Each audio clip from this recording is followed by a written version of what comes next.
அனைவருக்கும் வணக்கம்.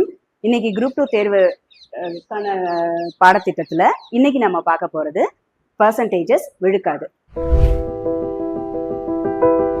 ஒரு நம்பர் x% அதிகம் பண்ணிட்டு மறுபடியும் y% அதிகம் பண்ணோம்னா அந்த நம்பருடைய நெட் சேஞ்ச் என்ன அப்படி பர்சன்டேஜ் இன்க்ரீஸ் ஆர் டிக்ரீஸ் என்ன அப்படின்றத கேட்பாங்க.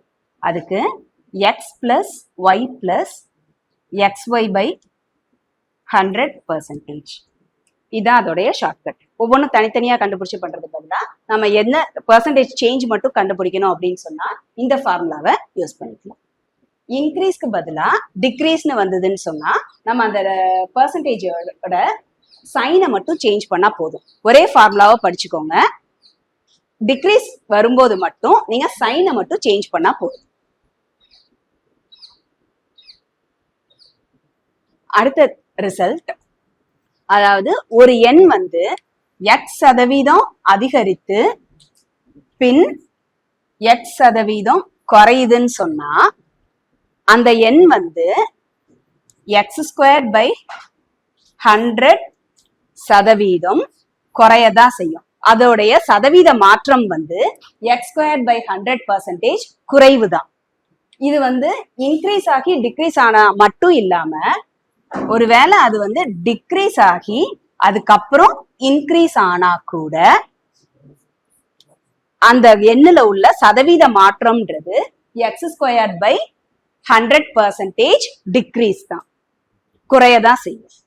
அதாவது x% அதிகரிச்சு x% குறையுது. அப்படி இல்லைன்னா x% குறைஞ்சிட்டு அதுக்கப்புறமா x% அதிகமாகுது அப்படின்னு சொன்னா கூட அந்த எண்ணுல உள்ள சதவீத மாற்றம் வந்து x²/100% குறையுது, டிக்ரீஸ் தான் இருக்கும். ஒரு எக்ஸாம்பிள், ஒரு எண்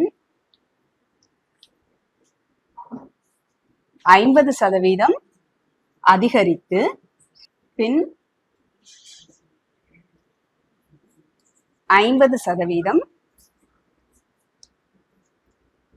குறைந்தால்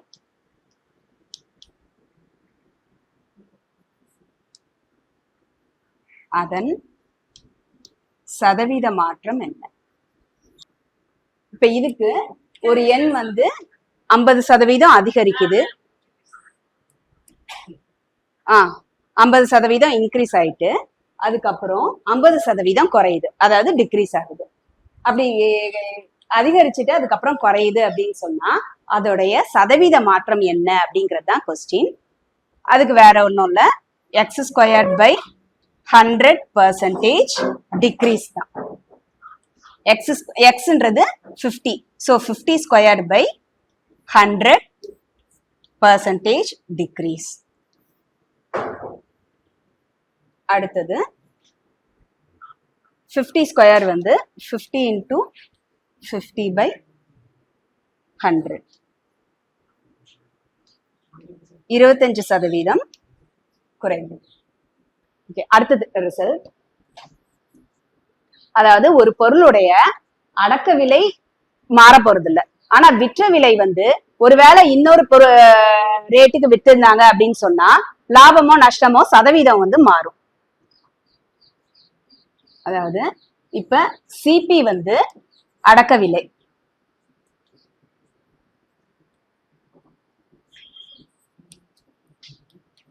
அதாவது இது விற்ற விலை,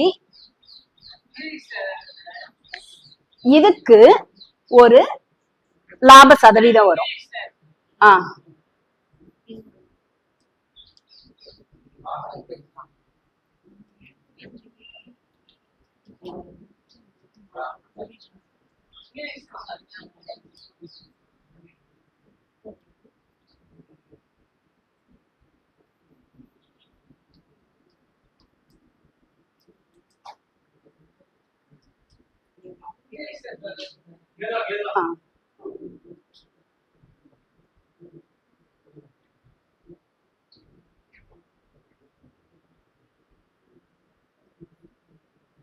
ஆமா, அடக்க விலை மாறாது. விற்ற விலை மாறும்போது அந்த லாப நட்ட சதவீதம் மாறும். அதுக்கேத்த மாதிரி அதுக்கு ஒரு ரிசல்ட். இந்த ரிசல்ட்டை மார்க் பண்ணி வச்சுக்கோங்க. இது வந்து ஒருவேளை இந்த இந்த விலைக்கு விற்று இருந்தா உங்களுக்கு X% லாபமோ நஷ்டமோ கிடைச்சிருக்கும். இன்னொரு விற்ற விலைக்கு வித்திருந்தா உங்களுக்கு Y% லாபமோ நஷ்டமோ கிடைச்சிருக்கும் அப்படின்ற மாதிரி கேட்டுட்டு உங்களுக்கு அடக்க விலை கண்டுபிடிக்க சொல்லி கேட்கலாம். அப்ப இந்த ஃபார்முலால யூஸ் பண்ணி தனித்தனியா யூஸ் பண்ணிட்டு விற்ற விலை நீங்க கண்டுபிடிச்சிடலாம். இல்ல அடக்க விலை கண்டுபிடிக்கலாம்.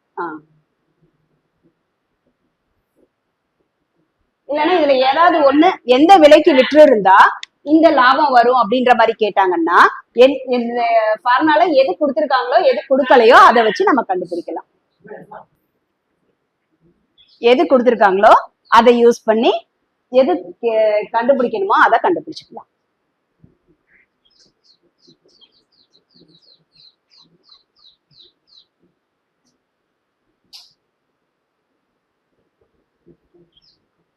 கொஞ்சம் வெயிட் பண்ணுங்க. அதாவது ஒரு பொருளை ரூபாய் 114க்கு விற்றால் 5% நஷ்டம். அப்பொருளை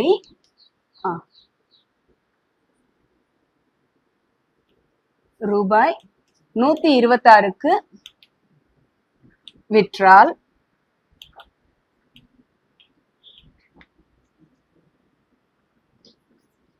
கிடைக்கும்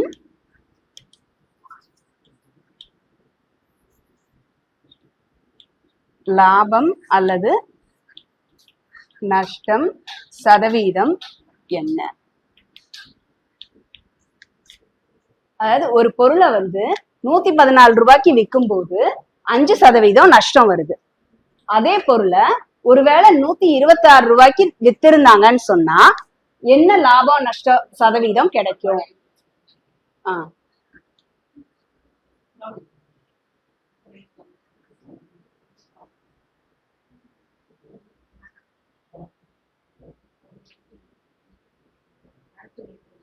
அடக்க விலை கொடுக்கல, அதை நம்ம கண்டுபிடிக்க வேண்டாம்.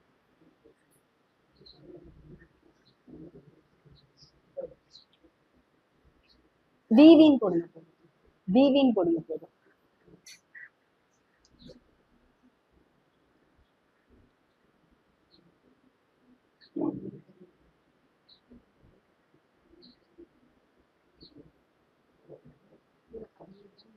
ஆமா, அந்த பொருளை ஒருவேளை நம்ம வந்து 126 ரூபாய்க்கு வித்திருந்தா ஆமா 5% நஷ்டம்.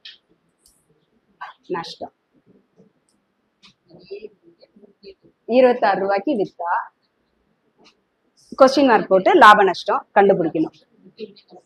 விற்ற விலையில எவ்வளவு லாப நஷ்டம் சதவீதம் தான் கண்டுபிடிக்கணும். விற்ற விலை இதோ இருக்கு. இந்த விலைக்கு விற்றா நஷ்டம் எவ்வளவு, நஷ்டம் இல்லைன்னா லாபம் சதவீதம் என்னன்றதை கண்டுபிடிக்கணும். இதோ இருக்கு, இதைத்தான் கண்டுபிடிக்கணும்.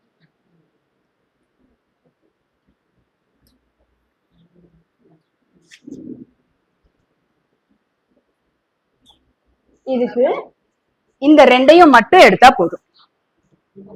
அதாவது SP1/100 plus X is equal to SP2/100 plus Y. இதை மட்டும் யூஸ் பண்ணா போதும். நமக்கு SP1 வந்து 114 டிவைடட் பை இது வந்து நஷ்டம் அப்படிங்கிறதுனால 100 minus 5 equal to SP2 divided by 100 plus Y. இது வந்து 126. இது சூத்திரம். இது விற்ற விலை 1, இது விற்ற விலை 2. இத வந்து 114 எடுத்துக்கிட்டோம்னா இந்த X வந்து -5ன்னு வரும். இத SP2ன்னு எடுத்துக்கிட்டோம்னா இது Yன்னு வச்சுட்டு இதைத்தான் நம்ம கண்டுபிடிக்கணும்.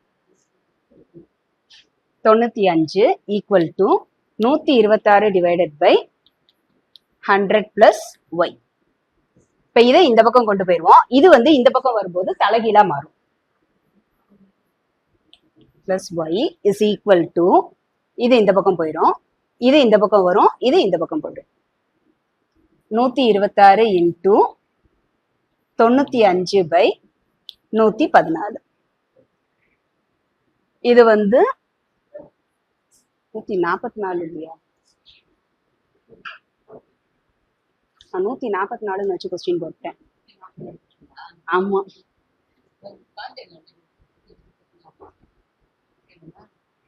இல்லையா? அது மாறியில வரும். சரி, இதையே போட்டுருவோம். சரி, 2ஆல வகுத்தோம்னா 557. இது வந்து 63. 57 பிரைம் நம்பர். சரி, வர்ற ஆன்சரை போட்டுடலாம். அந்த இடத்துல அழிச்சிட்டே இருக்கேன். 63 இன்டூ 95 டிவைடட் பை 57. இப்ப 63 இன்டூ 95 இந்த மெத்தட்ல கண்டுபிடிக்கணும். 3 5 15, 6 5 30, 9 27. அப்ப 57. 57 பிளஸ் 1 58. 5 6 9 54 பிளஸ் 5 59. அப்ப நியூமரேட்டர்ல இதான் வரும். Divided by 57.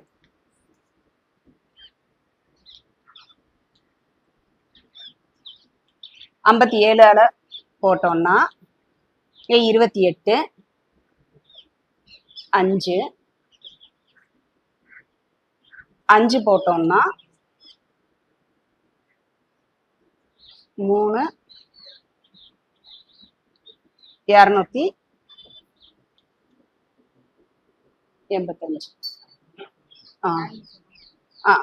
105. இப்ப 100 பிளஸ் ஒய் வந்து 105 வந்திருக்கு. அப்போ ஒய் என்னவா இருக்கும்? 105 மைனஸ் 100, 5% லாபம்.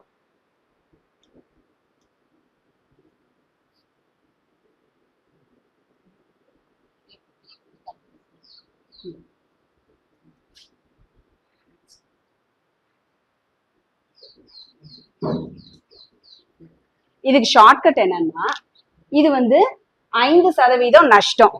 அப்ப நம்ம காஸ்ட் பிரைஸ எக்ஸ்ன்னு வச்சுக்க போறோம். ஆனா அதை வந்து நம்ம கண்டுபிடிக்க போறது கிடையாது. 95% எக்ஸ் வந்து 114. அதாவது இது வந்து 100 பிளஸ் ஒய் பர்சன்டேஜ் தானே, ஆஃப் எக்ஸ் தான் வந்து 126. இது என்னன்னு நமக்கு தெரியாது. அதனால நம்ம என்ன பண்றோம்னா, இதையே வந்து வச்சுட்டு 100 பிளஸ் ஒய் இதை ஒரே ஸ்டெப்ல எழுத போறோம். இது புரியணும்ன்றதுக்காக ஸ்டெப் வைஸ் நான் எழுதிட்டு இருக்கேன். கொஸ்டின்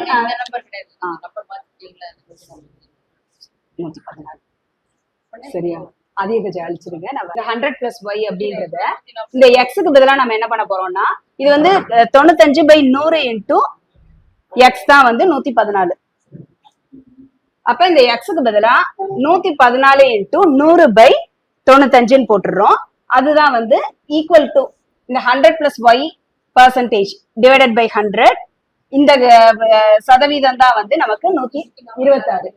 நம்ம இந்த ஒய் தான் is equal to 126 into 95 divided by 114 into 100. இந்த இடத்துல வந்ததுதான் இதே இடத்துல வந்திருக்கும். அத ஒரே ஸ்டெப்ல நம்ம இந்த 126 இன்டூ 95 டிவைடட் பை இந்த 114 இன்டூ 100 அப்படின்றத போட்டோம்னா நமக்கு இந்த வேல்யூ வரும். இப்ப அடுத்த தீர்வு, அதாவது the cost of C articles is the selling price of S articles, then C minus S by S into 100. இதுதான் வந்து profit or loss percentage.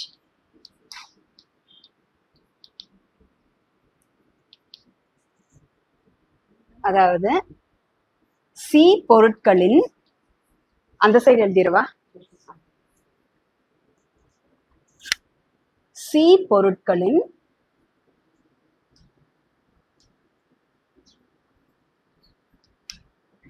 அடக்க விலை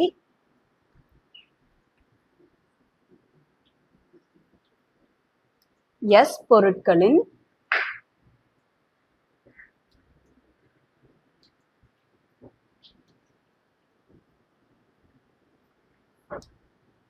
விற்ற விலைக்கு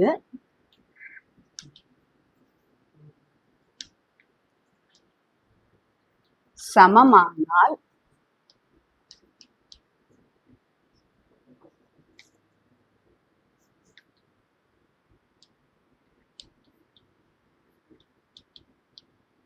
லாபம் ஆர் நஷ்ட சதவீதம்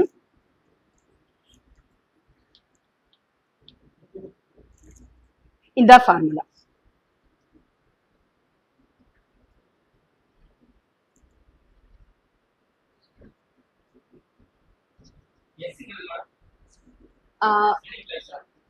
இது ரெண்டுமே எவ்வளவு பொருட்கள் அப்படிங்கறதோடைய கணக்கு தான்.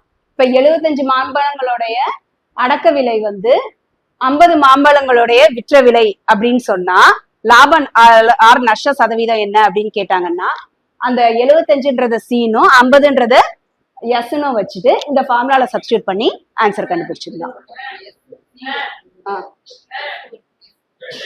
ஆமா, இதுவும் நம்பர் ஆஃப் பொருட்கள் தான். அதெல்லாம் விற்ற விலைக்கு இத்தனை பொருட்களுடைய அடக்க விலை வந்து எஸ் பொருட்களுடைய விற்ற விலைக்கு சமம்னா லாபம் ஆர் நஷ்ட சதவீதம் வந்து C minus S by S into 100.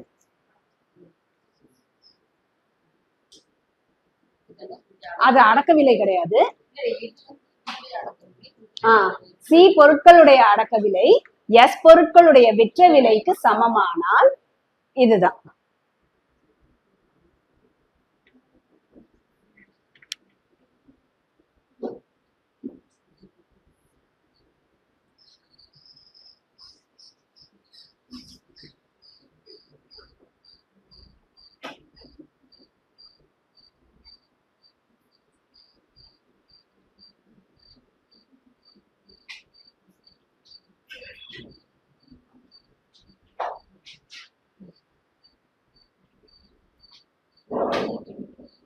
லாபம் ஆர் நஷ்ட சதவீதம் இதுதான்.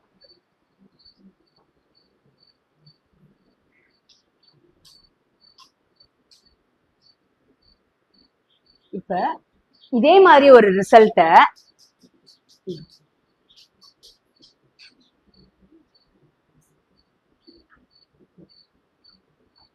இன்னொரு விஷயமும் சொல்லிருந்தா, இப்ப ஒரு சில சமயம் என்ன சொல்லுவாங்கன்னா இந்த சி பொருட்களை விற்கும் போது அவங்களுக்கு கிடைக்கிற லாபம் வந்து கூட வேற ஏதாவது ஒரு நம்பரை கொடுத்து அந்த எஸ் பொருட்களுடைய விற்ற விலை வந்து லாபமா கிடைக்குது அப்படின்னா என்ன கண்டுபிடிக்கணும் அப்படின்னு சொல்லி கேட்பாங்க.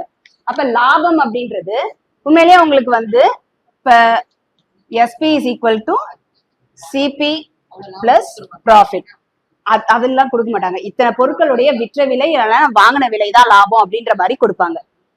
இந்த ஃபார்முலாவை யூஸ் பண்ணி அதாவது இப்ப காஸ்ட் பிரைஸ் ஆஃப் இப்ப 10 பொருட்களை விற்கும் போது உங்களுக்கு 5 பொருட்களுடைய விற்ற விலை வந்து லாபமா கிடைக்குது அப்படின்னு சொன்னாங்கன்னா அப்படி எப்படி எடுத்துக்கணும்?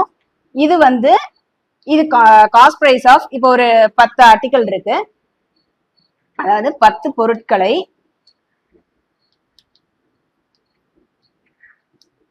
விற்கும் போது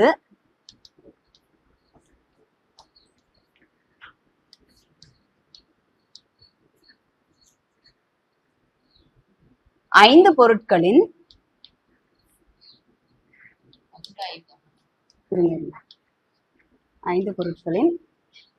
விற்ற விலை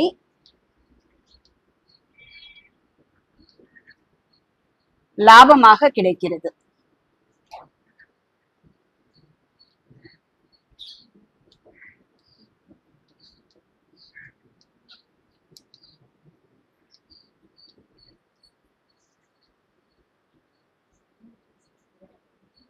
எனில்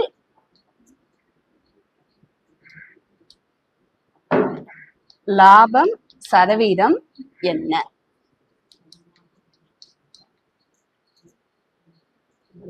இப்ப 10 பொருட்களை விக்கிறாங்க. அப்ப அந்த 10 பொருட்களை விற்கும் போது உங்களுக்கு லாபம் வந்து என்னன்னு சொல்றாங்கன்னா அது வந்து 5 பொருட்களுடைய விற்ற விலை தான் லாபம்னு சொல்றாங்க.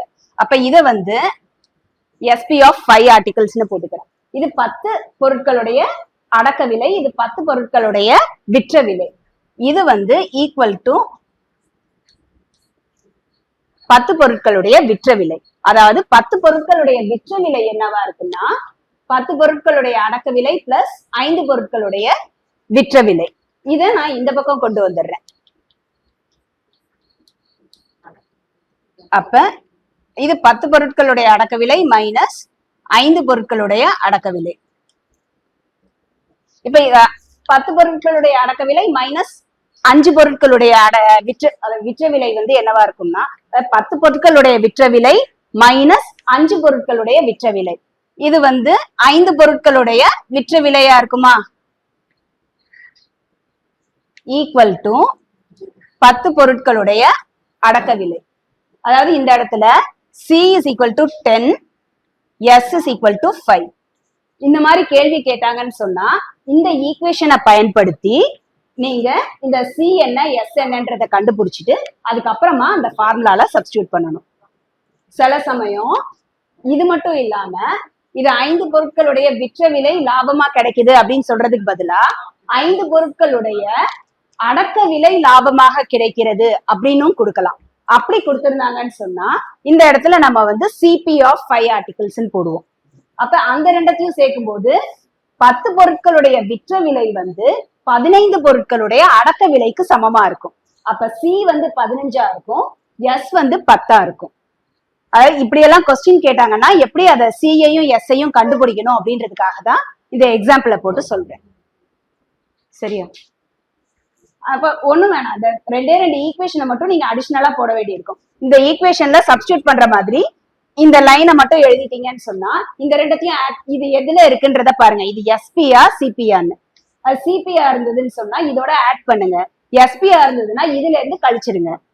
அப்ப உங்களுக்கு S கிடைச்சிடும், C கிடைச்சிடும். S-ஐயும் C-யையும் கண்டுபிடிச்சு இந்த ஃபார்முலால சப்ஸ்டியூட் பண்ணணும். SPயா இருந்தா இதுல இருந்து கழிச்சிடணும், CPயா இருந்ததுன்னா இதோட ஆட் பண்ணிக்கணும். அப்ப இது S, இது C-யா இருக்கும்.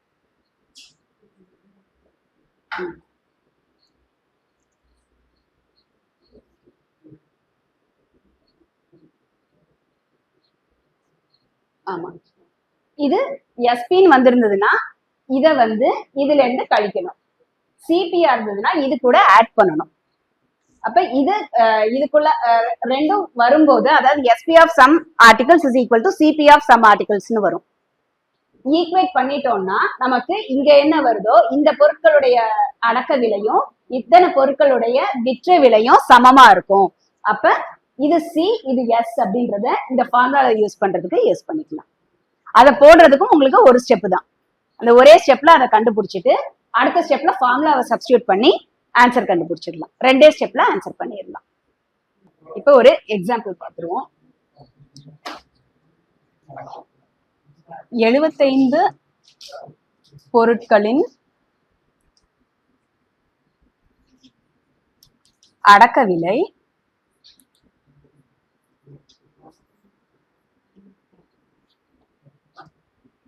50 பொருட்களின்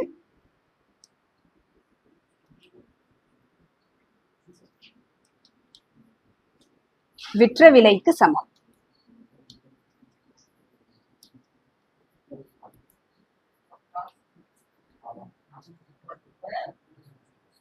இதுல இது வந்து C, இது வந்து S. Formula C minus S by S into 100. C minus S by S into 100. 75 minus 50 divided by 50 into 100. இது வந்து 25 by 50 into 100. 2 50 50%. அவ்வளவுதான் சார். அடுத்த ரிசல்ட், அதாவது இப்ப ஒரு ட்ரேடர் என்ன பண்றாருன்னு சொன்னா, நான் பொருட்களை வாங்கின விலைக்கே விக்கிறேன் அப்படின்னு சொல்லிட்டு அதே மாதிரியே விக்கிறாரு. ஆனா என்ன பண்றாருன்னா, ஒரு ஒய் கிராம்ஸ் யூஸ் பண்றதுக்கு பதிலா அதுக்கு கம்மியா எக்ஸ் மைனஸ் எக்ஸ் கிராம்ஸ் தான் யூஸ் பண்றாரு. அதாவது a trader goods at cost price but uses x grams instead of y grams. Then his profit or loss percentage is equal to y minus x by x into 100. இது x, இது into.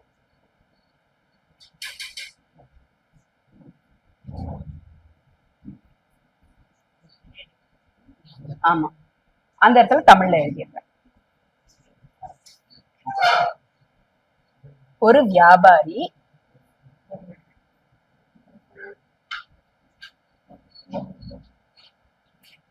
தன் பொருட்களை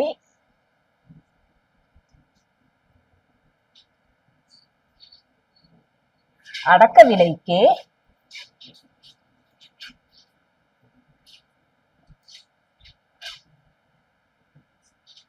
விற்பதாக உறுதியளித்து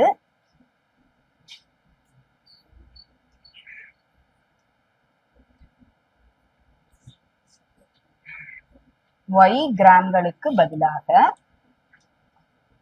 அடக்க விலை கொடுக்கவே மாட்டாங்க. வெறுமன y gram use பண்றதுக்கு பதிலா அவர் x கிராம் யூஸ் பண்றாரு. ஆமா, அதாவது அடக்க விலைக்கே விக்கிறேன் அப்படின்னு சொல்லிட்டு எடைக்கல்லை சொல்றேன் எடைக்கல்லை பயன்படுத்துகிறார். அதாவது அவரோட வெயிட் எல்லாத்தையும் வச்சிருப்பாங்க இல்லையா, அது 1 கிலோவுக்கு பதிலா 960 கிராம் இல்லைன்னா 950 கிராம் இல்ல 940 கிராம் அந்த மாதிரி கம்மியான வெயிட் உள்ள எடை கற்களை யூஸ் பண்றாரு. அதாவது வாங்கின விலைக்கு அடக்க விலைக்கே நான் அந்த பொருட்களை விற்கிறேன் அப்படின்னு சொல்லிட்டு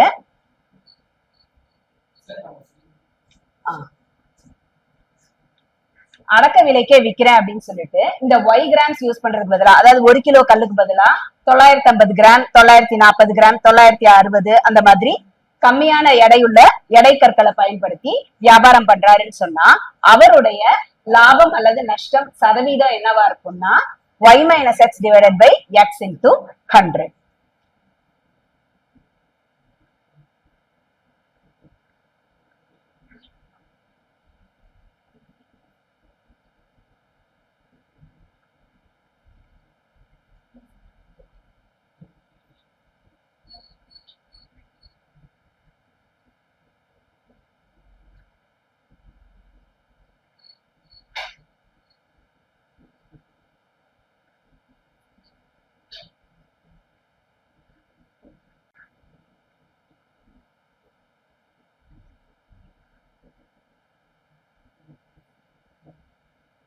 அடுத்து எக்ஸாம்பிள், ஒரு வியாபாரி அடக்க விலைக்கே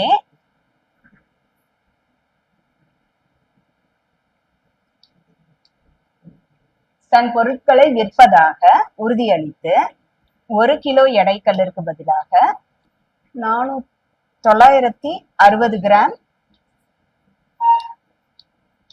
எடைக்கல்லை பயன்படுத்துகிறார்.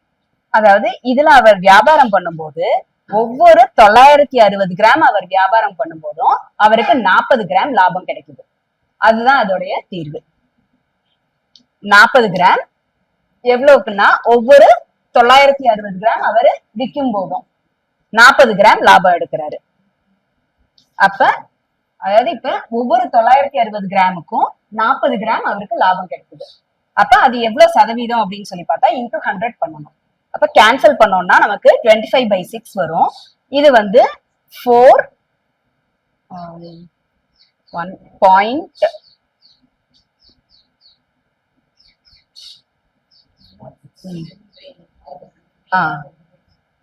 4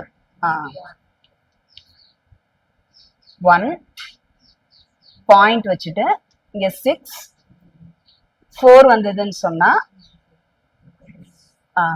6 ஆர் 36 again 4. அப்ப இந்த இடத்துல நம்ம 6 டாட் வச்சிடலாம். இப்ப அடுத்த ரிசல்ட், அதாவது ஒரு டீலர் வந்து Y% ப்ராஃபிட்டுக்கு விக்கிறேன் அப்படின்னு சொல்லிட்டு என்ன பண்றாருன்னா இந்த Y கிராம்ஸ்க்கு பதிலா X கிராம்ஸ் வெயிட்ட தான் யூஸ் பண்றாரு. அப்ப அவருடைய original profit or loss percentage என்னன்னா the 100 plus Y into Y by X minus 100.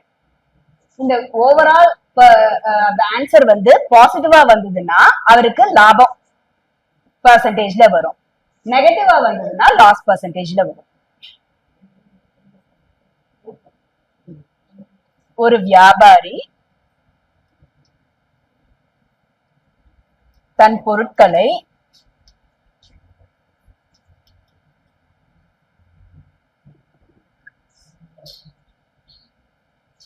Y% லாபத்திற்கு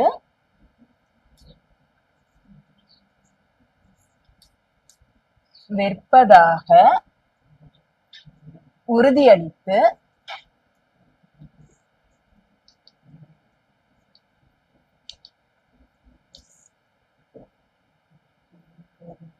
Y கிராம் எடைக்கல்லிற்கு பதிலாக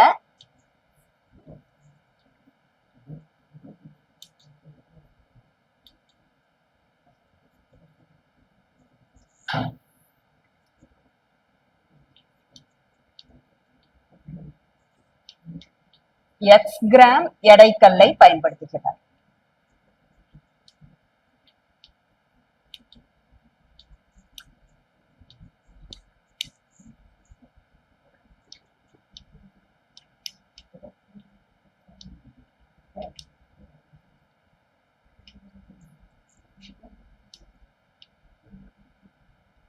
எனில்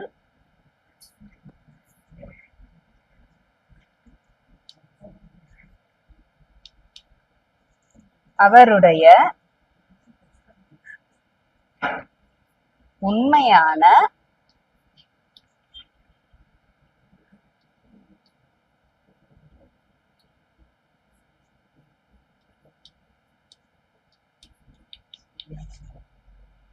லாபம் ஆர் நஷ்டம் சதவீதம்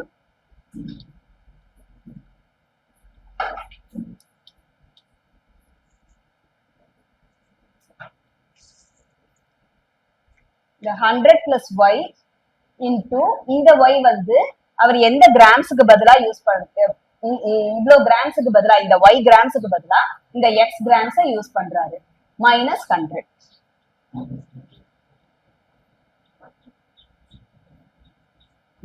இருங்க, இதுல வந்து இந்த Y வந்து அவரு இந்த Y% லாபத்திற்கு வித்தாருன்னு சொன்னா இந்த இடத்துல பிளஸ் வரும். ஒருவேளை அவர் வந்து இந்த Y% நஷ்டத்திற்கு விற்கிறாரு அப்படின்னு சொன்னா இந்த Y இருக்கிற இடத்துல நம்ம மைனஸ் போட்டுக்கலாம். ஓவரால் ஆன்சர் வந்து பாசிட்டிவா வந்ததுன்னா ப்ராஃபிட் பெர்சன்டேஜ், நெகட்டிவா வந்ததுன்னா லாஸ் பெர்சன்டேஜ். அவ்வளவுதான். இப்ப நம்ம ஸ்பெஷல் சீரீஸ் பார்க்கிறோம்.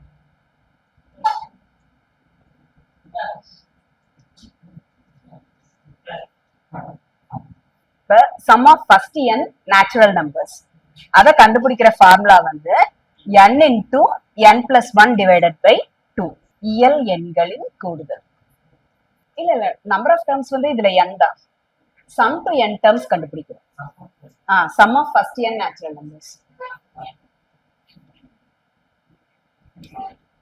ரெண்டாவது sum of squares of first n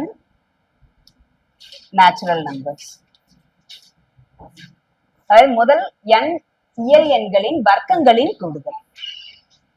அடுத்தது sum of cubes of first n natural numbers. முதல் n இயல் எண்களின் கணங்களின் 1 cube plus 2 cube plus etc plus n cube is equal to n into n plus 1 by 2 the whole square. Sum of cubes of first n natural numbers, அதாவது 1 cube plus 2 cube plus etc up to n cube. அதோடைய formula n into n plus 1 by 2. இது வந்து 1 plus 2 plus, அதாவது first n natural numbers உடைய some உடைய formula இது. அதோடைய square தான் கியூப்ஸ் உடைய சம் உடைய ஃபார்முலா. இது வந்து sum of first n natural numbers உடைய ஃபார்முலா. அதோடைய ஸ்கொயர் தான் வந்து sum of cubes of first n natural numbers. முதல் n இயல் எண்களின் கூடுதலுடைய சூத்திரம். சில சமயம் உங்களுக்கு கொஸ்டின்ல எப்படி கேட்பாங்கன்னா 1 plus 2 plus etc up to k is equal to ஒரு நம்பர் கொடுத்துருவாங்க. இது என்ன, அதாவது 1 cube plus 2 cube plus etc up to k cube வரைக்கும் கொடுத்துட்டு is equal to என்ன அப்படின்னு சொல்லி கேட்டிருந்தாங்கன்னா அந்த sum of first k natural numbers உடைய ஃபார்முலாவை யூஸ் பண்ணி ஃபர்ஸ்ட் k natural numbers உடைய அடிஷன் வந்து இதுதான். அப்ப அதோடைய ஸ்கொயர் தான் இதோடைய ஆன்சரா இருக்கும்.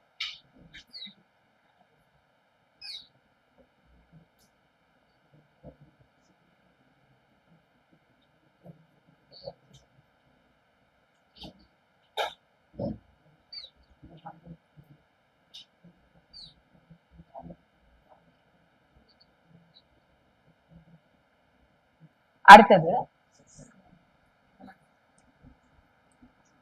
sum of first n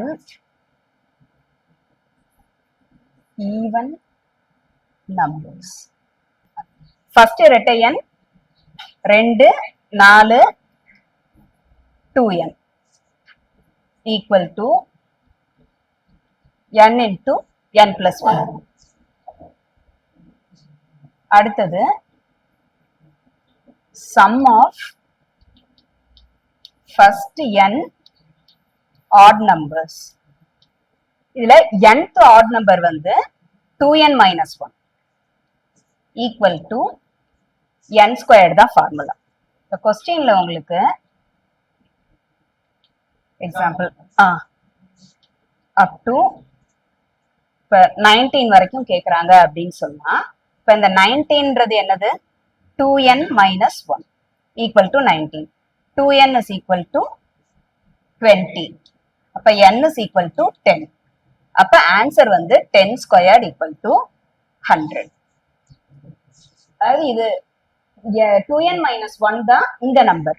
அப்ப இந்த நம்பர் வச்சு நம்ம n என்னன்னு கண்டுபிடிச்சிட்டு n squared என்னன்றதை கண்டுபிடிக்கணும். அடுத்தது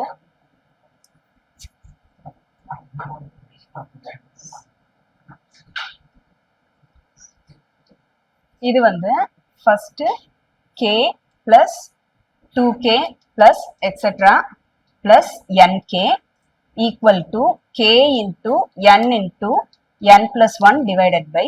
இன்னைக்கு குரூப் 2 கிளாஸ்ல சதவீதம், லாபம் மற்றும் நஷ்டம், கொஞ்சம் நம்பர் சீரீஸ் பார்த்துருக்கோம். இன்னைக்கு குரூப் 2 கிளாஸ்ல நம்ம சதவீதம், லாபம் மற்றும் நஷ்டம், அதுக்கப்புறம் கொஞ்சம் நம்பர் சீரீஸ் பார்த்தோம்.